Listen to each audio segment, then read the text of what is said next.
Mathieu Blanchard, welcome to Silverton. We are less than 24 hours away from your first start at the Hardrock 100. How are you feeling?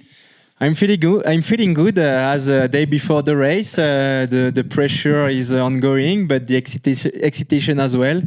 It's a legendary race, and I dreamed for it for a long time. And now we are here, 24 hours, maybe even less, 19 hours. Yeah.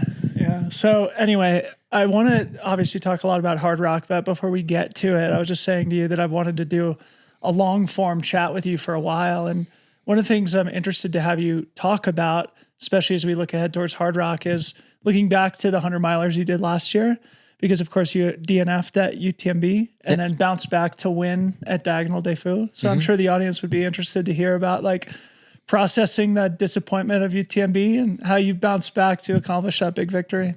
All right, I will be happy to share with you this in a long format, because here in a few minutes we won't have enough time. But it was a long walk. In the Mental. It's a long story, but I'm still discovering ultra running, ultra races. Why we go in the race, how, and everything. And UTMB, I run it 5 times every year, and last year I didn't came at the start line of UTMB for the good reason. And when you don't arrive for the good reason at UTMB, you will have a lot of chance to have problems. And this is what happened to me. And then in September, I've been in a very down moment, and I worked a lot on it for the first time with a mental preparator. I don't know if we say that in like English, a mindset coach. Yeah, mental coach, and we did a big job, and we saw that I wasn't aligned again on the good line, and we worked together, and then I went on Diagonal des Fous for the real good reason, the original one. Few years ago, not the new one that came with the social network, the media, and the sponsor and everything. And when you are able to see it and to work on it, you can be in the good situation to start the new race at Diagonal des Fous. So tell me if I'm interpreting this correctly. After 3 top 4 finishes at UTMB in a row, the motivation became, I need to win, I need to prove myself, rather than, let's go enjoy a beautiful race around. Exactly. Only one objective. I'm here to win the UTMB. Yeah. That's it. And I don't run to win races. At least it's not the main reason. So when it's the only reason you are on the start line, the months before the race, actually, when I train every day, you know it. When you go to train in the morning early, it's a long run outside, and you think a lot of the race that is coming. Yeah. And when the only things that comes back in your mind is you train to win UTMB, and it's not the real motivation that helps you to wake up every morning. You start to get tired. You start to have more difficulties to sleep. You don't eat well, and one day your body starts to tell you that there is something wrong, because you can see it by yourself with your head. So I started to have some pain in my body, and it continued in my Achilles, and I push on it. And what I want to say, it's not all about physically and mechanically. It's always in the mind, and when you can see it, your body tell you that there is something wrong. So this is exactly what happened. Oh man, it resonates so much with me, and I feel like it actually provides a perfect segue to talk about what you've done this year, because to me, looking at what you did with the Yukon Arctic Ultra, that probably was born out of a realization that like you need to do something for a particular reason. And so maybe you could share like what the reason for that Yukon project was, because admittedly, it is a big departure from something like UTMB, Diagonal des Fous, or Hardrock. Yukon, actually, it's a long story, because I discovered trail running when I moved from France to Canada in Montreal. So I discovered this sport through very, very deep and tough winter. It's minus 30 degrees Celsius in Montreal in winter. Yeah. And I learned how to like this kind of extreme conditions. So this is where I learned trail running. And almost 10 years ago, I discovered this kind of crazy extreme races in Alaska, in Yukon, in north of Europe, Swedish country. Yeah. And I was like, one day maybe I will do it. And yes, I come back on this mental coaching I did in September, right before Diagonale des Fous. We discovered that one of the reasons that motivate me a lot is the adventure side, adventure way of life. For me, adventure is to be in a very uncomfortable situation, to discover a new landscape, a very extreme landscape where you have to adapt a lot. And this is what I love actually in ultra trail running. It's not all about performance, very organized. It's like Hardrock, discovering what will happen in a very wild environment. So I crossed the adventure side with the winter side I discovered in Canada, and I wanted to do a big adventure, and this is how Yukon came a few months after in last February. It's funny because I revisited the video of you finishing, and I think you were the only finisher. Right? We were three finishers. On foot because they are bike, fat bike as well. Okay. And it was one of the toughest editions. The first night we got to minus 42 degrees Celsius. So half of the participants dropped off the first night. And at the end, we were only three and we started at 50 participants. Wow, yeah. What I was going to get to is that like you obviously have to be intrinsically motivated for that one just based on the video of the finish line, and you've been out there for like 7 days. You look totally miserable and frozen, and then you arrive in this like I don't know, little what looks like a cul-de-sac or something, and exactly. there's like 4 people there to greet you after a week of just suffering. You have to do it for the good reason. You don't go there for the fame or for the you go for the good reason and for the adventure and to be alone a long time in the wild. This is what I wanted to do. So tell me a little bit about Snowonia. You got second place in the 100K there behind Jonathan Alban. Seemed like a good return to more traditional trail racing and probably like the biggest dress rehearsal for Hardrock. Yeah, I was super scared after Yukon because I can say it destroyed me a lot. I was super tired and destroyed physically. It was even difficult to walk for 10 days after the race. Usually after an ultra trail 1-2 days and it's okay. So I was very scared with my sensation when I went back to trail running, but I let my body recover for 1 month. I agreed to not run. It's crazy. I never stopped to run for 1 month in a row. It's crazy. So when I get back, I felt okay. We went with my main sponsor in Corsica for a big training camp. 250k of trail running, 250k on the bike. So I was like, wow, 500k in 1 week. I feel good. I don't feel pain. So I think I will be ready to start a big block for Snowonia. And I was on the race with a very good sensation. It was super technical, super hot, super tough condition. So perfect for me. This is the kind of condition I like. And yes, I had a good race with John Albon. He's one of the best. He's in the downhill, he's crazy strong. And I follow him. I tried to follow him in the first downhill, and in the second downhill, I had a big crash. I hit my knee, and it was super painful for the rest of the race. So I did the race with my strengths. But yes, I had very good sensation after this Yukon, and so it fed me for continuing for the process to Hardrock. Yeah, great start to the season. 2 great building blocks for tomorrow. So speaking more specifically about Hardrock, I'm sure people would be interested to hear about the calculus of like when you arrived here, and then maybe you could share a little bit about the soft rock that you and Ludo did together. Of course, he's the defending champion here, so would love to hear any fun conversations or advice that was exchanged between you and Ludo. Yeah, sure.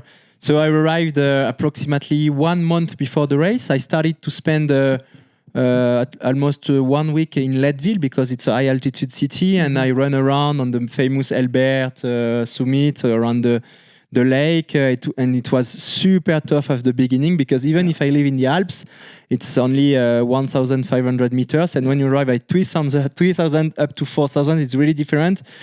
And I never felt that I pee 10 times per night. My nose bleed when I get in the mountain. For sure, it was hard to breathe. It was really weird, but after 1 week it was okay, and I went to the region here around Silverton, and I did the soft rock with Ludo. And actually it was at the very, very last moment. It was not organized because the day I wanted to start from Cataract, from Sherman Aid Station, because this is the only place without cities. And I had to start on Saturday because this is the only day we can pass to the walks on the trails before Bear Creek. Bear Creek, exactly. And Ludo this day had to pace Jason on the Lake City local race. Okay, yeah. But Jason dropped the race, so Ludo called me and he was, okay, finally I'm ready, I will come with you. And he arrived with the car like that, ready, and we started the soft rock together. But as I wanted to do it self-sufficient, my backpack was super heavy, almost 8 kilograms, and he was in a race kit. Yeah. So when we started, he was like, okay, Matt, please, I already done a super hard soft rock, so please don't run.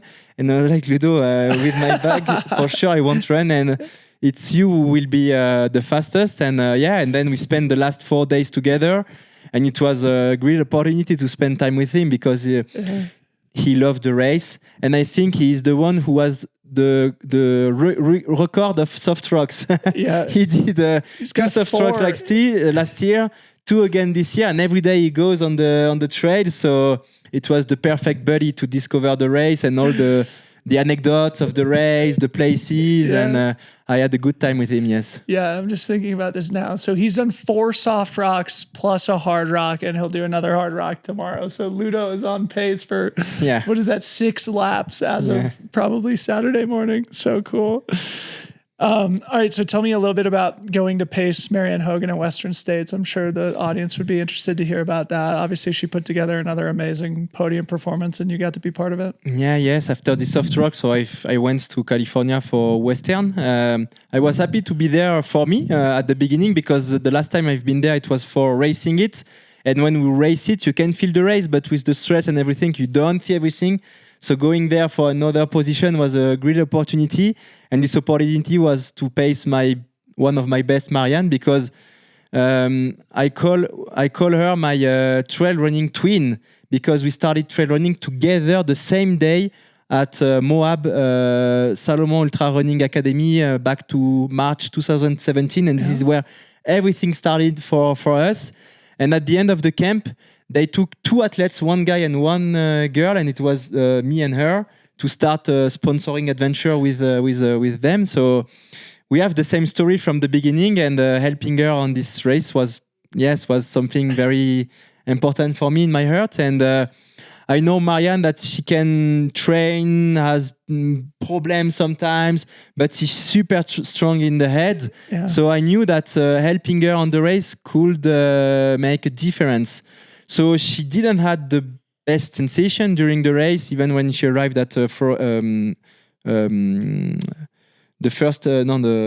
aid station, the big aid station, Robinson Flats. Yeah, okay. And then when I came with her from Forest Hill, I think we were able to push her in her boundaries and to bring her to the podium, and I was happy to be spectator and contributor for it. Yeah, it probably gives you a lot of good feelings for your own race. Running 60, almost 50k flat, hot was still Get down from altitude for a few days. Down for a few days.